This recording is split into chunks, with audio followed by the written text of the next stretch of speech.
નમસ્કાર, ગુજરાત ન્યૂઝમાં આપનું સ્વાગત છે। ગોંડલમાં અલ્પેશ કથિરિયાની સમર્થકો અને વિરોધી પ્રદર્શનકારીઓ વચ્ચે તણાવ, ધાર્મિક માલવ્યાની ગાડીના કાચ તોડાયા। ગોંડલમાં તાજેતરમાં અલ્પેશ કથિરિયાના સમર્થકો અને વિરોધ પ્રદર્શનકારીઓ વચ્ચે તણાવપૂર્ણ સ્થિતિ સર્જાઈ હતી। અલ્પેશ કથિરિયાના સમર્થકોના આગમન સમયે જિગીશા પટેલ અને ધાર્મિક માલવ્યા પણ સ્થળ પર હાજર રહ્યા હતા। આ દરમિયાન ધાર્મિક માલવ્યાની ગાડીના કાચ તોડવામાં આવ્યા હતા, જેનાથી તણાવ વધુ વધી ગયો હતો। વિરોધ પ્રદર્શનકારીઓ અને અલ્પેશ કથિરિયાના સમર્થકો વચ્ચે સામસામે ટકરાવવાની સ્થિતિ સર્જાઈ હતી। સ્થિતિને નિયંત્રિત કરવા માટે પોલીસ તંત્રે સ્થળ પર પહોંચીને સ્થિતિને શાંત કરવાની કોશિશ કરી। આ ઘટનાને પગલે સ્થાનિક લોકોમાં પણ ચિંતા જોવા મળી હતી। પોલીસે ઘટનાની તપાસ શરૂ કરી છે અને સીસીટીવી ફૂટેજના આધારે આરોપીઓને ઓળખવાની પ્રક્રિયા ચાલી રહી છે। સ્થિતિને વધુ બગડવા ન દેવા માટે સુરક્ષા વ્યવસ્થા કડક કરવામાં આવે છે। અલ્પેશ કથિરિયાના સમર્થકો અને વિરોધ પ્રદર્શનકારીઓ બંનેને શાંતિ જાળવવા માટે અપીલ કરવામાં આવી છે। આ ઘટનાને પગલે રાજકીય માહોલ ગરમાયો છે અને વિવિધ પક્ષો દ્વારા આ ઘટનાની નિંદા કરવામાં આવી છે। સ્થિતિને શાંત કરવા માટે સ્થાનિક નેતાઓ અને સમાજના અગ્રણીઓ દ્વારા સમાધાનની કોશિશો ચાલી રહી છે। ગોંડલમાં સૌ કોઈ લોકો આવી શકે છે। અમે કાલે પણ જાહેરાત કરી એ પ્રમાણે અમે પ્રવાસી તરીકે આવ્યા છીએ અને ગોંડલ કોઈની જાગીર નથી। અહીંયા બધા આવી શકે, શું કામ વિરોધ કરવો જોઈએ? કાંઈક તો આ લોકોને ડર છે। અમે તો હજી વિનુભાઈ સિંગાડાની પ્રતિમા મૂકવાની વાત કરી, ત્યાં આ લોકો આટલા હલી ગયા, તો જયારે મૂકશું ત્યારે શું થશે? પાટીદાર પરેશાન ગોંડલમાં વાત છે। પાટીદારના સમાજના મોભીઓ કેમ નથી આવતા મેદાનમાં સૌથી મોટો સવાલ છે। એ તમારા માધ્યમથી હું મોભીઓને કહેવા માંગુ છું, આજે સમાજને તમારી જરૂર છે, તમારે અહીંયા હોવું જોઈએ। આટલા 30 કિલોમીટર છે છતાં પણ આટલા આવે ને શું લાગે? પણ હું તમારા માધ્યમથી કહું છું ને, જ્યારે સમાજને જરૂર હોય ત્યારે મોભીઓ ઊભું જોઈએ અને તો જે સાચારના મોભીઓ કહેવાય। ગુજરાતના મુખ્યમંત્રી પાટીદાર છે, આ વિસ્તારના સાંસદ સભ્ય કેન્દ્રીય મંત્રી પાટીદાર છે, તેમ છતાં પાટીદારો ભયમાં છે। તેમ છતાં પાટીદારો ભયમાં છે। અહીંના કેમ પાટીદારો તેમ છતાં પાટીદારો ભયમાં છે? અહીંના પાટીદારો કેમ કોઈ સામે નથી? મુખ્યમંત્રી પાટીદાર છે, આ વિસ્તારના કેન્દ્રીય મંત્રી પાટીદાર છે, ભાજપ અને કોંગ્રેસના બેયના જિલ્લા પ્રમુખ પાટીદાર છે, તેમ છતાં ગોંડલમાં ભય આજે એટલા માટે જ હું આવી છું કે આટલા બધા લોકો પાટીદારના છે, છતાં પણ ગોંડલની પ્રજા, ગોંડલની અંદર પાટીદારો આટલા ભયથી જીવી રહ્યા છે અને કેટલા બધા પાટીદાર આગેવાનોના ખૂન થઈ ગયા છે, મર્ડર થઈ ગયા છે, એના આરોપી આજે પણ રીઢા ગુનેગારની જેમ બહાર નિર્દોષ કરી રહ્યા છે। તો આજે એના માટે થઈને તમે અવાજ ઉઠાવ્યો છે।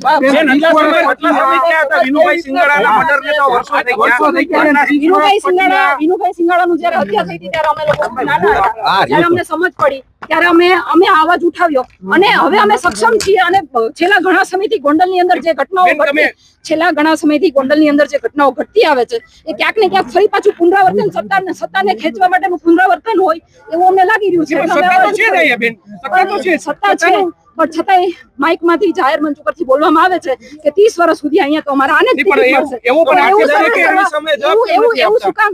તો ભારતીય જનતા પાર્ટીને પણ હું સવાલ કરું છું કે તમારે આવા હત્યારાઓની શું જરૂર છે, આવા આરોપીઓની શું જરૂર છે? લોકો કહી રહ્યા છે, ગોંડલના જે લોકો વિરોધ કરી રહ્યા છે તે કહી રહ્યા છે કે પરસ્પર વૈમનસ્ય ઊભું થાય તે પ્રકારનો માહોલ ગોંડલમાં સર્જાયો છે, ગોંડલને બદનામ કરવામાં આવી રહ્યું છે। શું કામ ઊભું થાય વૈમનસ્ય?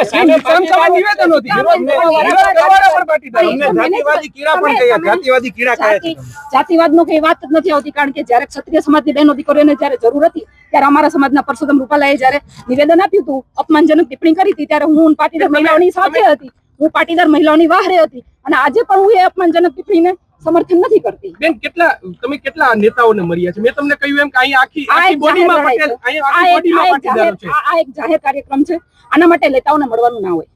પણ બેન, નેતાઓ જો ભયમાં હોય તો સરકાર જ કરવાની છે બેન। તમે કહો તો સરકાર સુધી વાત પહોંચાડવા માટે જ અમે અવાજ ઉઠાવ્યો। તમે કેવું તો આજની સરકાર ક્યારેય તમે આવેદન પત્ર આપીને કઈ કામ કરાવી શક્યા છો? નથી કરાવી શક્યા। સરકારને હંમેશા ને હંમેશા અવાજ ઉઠાવીને જ જગાડવી પડે છે। તમે એવું ગોંડલના પાટીદારો સક્ષમ નથી કે ગોંડલમાં ગુંડારાજ? ગોંડલમાં પાટીદારો ભયભીત છે। નહીં, પણ તો સરકાર ઈચ્છે છે એવું કે ભયભીત રહે? સરકાર ન ઈચ્છવી જોઈએ।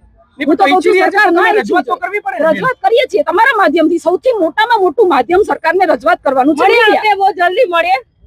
નમસ્કાર। આ લોકશાહીમાં વિરોધ થવો જોઈએ, પણ જે રીતે હિંસકગીરી થઈ રહી છે, રેલીને રોકવાનું, લોકોને મારવાનું, ગાડીઓ પર હુમલો કરવાનો, તો જે ખરેખર ગોંડલ મિર્ઝાપુર હતું યાદ સાબિત થઈ રહ્યું છે। ખાસ તમારી ગાડી ઉપર બેફામ રીતે જે છે ઠીકાપાટા મારવામાં આવ્યા તમને? મારે કેમ કે એની અહીંયા કામ જ કરે છે, અહીંયા કામ જ ગુંડાગર્દીનું કરે છે, તો એને ભાડુતી માણસો શું કરશે? આજ ધંધો કરશે। અલ્પેશભાઈ ગણેશભાઈ એમ કીધું કે મારું દુઃખ કીધું હોય તો ગોંડલ આવી, આજ ગોંડલ આવ્યા છો, શું કે? માનવ દૂધની સાબિતી આપી અને જ્યારે પણ દૂધ ઉપર સવાલ ઉઠશે, સ્વાભિમાનની ઉપર આંગળી ઉઠશે ત્યારે ચોક્કસ. અલ્પેશભાઈ, ખાસ કરીને પાટીદારોને મુખ્યમંત્રી છે, પાટીદારોના ધારાસભ્ય છે, અને રાજકોટમાં તો પાટીદારોના ઓલા સાંસદ સભ્ય છે. આમ છતાં પાટીદારો કેમ ખતરામાં? પાટીદારની વાત નથી ભાઈ, ગોંડલની 18 પ્રજાના આલમની વાત છે, માત્ર કોઈ એક સમાજની વાત નથી. આપ મીડિયા પણ જાણો છો કે ગોંડલમાં કઈ રીતે ચાલે છે, લોકો કઈ રીતે પીડા ભોગવે છે, એ લોકોને મળીને પીડાને સમજે. તમને લાગે છે ગોંડલમાં સરકાર છે તે એક નિષ્ફળ રહી છે, અહીંયા કાયદો વ્યવસ્થા નિષ્ફળ રહી એવું લાગે છે? સરકાર કાયદા વ્યવસ્થામાં જોડાયેલા વ્યક્તિઓના સાથ સહકારથી જે ચાલતું હશે, અમારા ધ્યાન ઉપર આવશે, તે સરકારનું ધ્યાન દોરશું. Thank you. ચુસ્ત પોલીસ બંદોબસ્ત વચ્ચે પણ અત્યારે ગાડી ઉપર પથ્થરમારો થયો છે. હા, તો એ જ તો પરિસ્થિતિ બતાવે છે ને. એટલી પોલીસ હોવા છતાં પણ જે કામ થઈ રહ્યું છે, એ ગોંડલ શું છે એ દેખાઈ રહ્યું છે. જેને હુમલો કર્યો છે પોલીસ એની અટકાયત કરશે કે તો હવે પોલીસને ખબર, પોલીસ કરશે કે નહીં કરે.